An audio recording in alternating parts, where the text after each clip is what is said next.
উনি উঠে যায়, আমিও উঠে আমি কাজ কাম করি, বাইরের কাজ কাম, নামাজ কালাম পড়ি। তারপরে আজকে সে জায়গায় যাইনি, ইমাম সাহেব যখন আমার দ্বারা ফোন দিয়েছে তখন আমি থমকে উঠলাম যে মসজিদে যাইনি, কোথায় গেল। আমার শ্বশুর অসুস্থ, মনে করলাম যে আমি ওই জায়গায় অসুস্থ আছে, ওই জায়গায় মনে হয় গেছে। তাই সেই জায়গাতে আমি বাসার থেকে বাইরে শ্বশুরের ওই জায়গায় যাচ্ছিলাম, সেই জায়গায় রাস্তায় দেখলাম ফেলানো। এইটুকু। হ্যাঁ, এটা হচ্ছে আজান দেওয়ার পরে। আজান দেওয়ার পরে ইমাম সাহেব আমার দ্বারা ফোন দিয়েছে যে ভাই কই আজান হয়নি।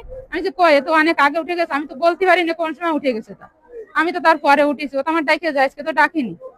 তারপরে আমার সন্দেহ হয়, আমার ভয় ভয় করে তারপরে আমি নামাজ পড়ে ওই শ্বশুর ওই জায়গায় যাচ্ছি, যে দেখি ওই সমস্যা ছিল। আছে আমাদের আগে পুরোনো বাথরুম ছিল, বাথরুমে মানে 10-15 হাত দূরে ছিল, মানে আমার শ্বশুর বাড়ি যাইতে আছে রাস্তার পারে।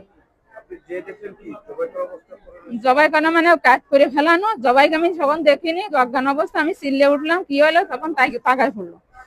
আমি যে কি হয়েছে তোমার, এই জায়গায় ফেলানো কেন? তা ও কথা বলতে পারলো না, খালি মাথা নাড়ালে আমি যে হুশ করে কোন জায়গায় যাবো, কি করে বাড়ি যায়, আমার শাশুড়ির ডাইকে এনে দুইজন ধরে তারপর হাসপাতালে নিয়ে আসি, পাশের লোকজন ডাইকে এনে। আমার নাম মুর্শিদা।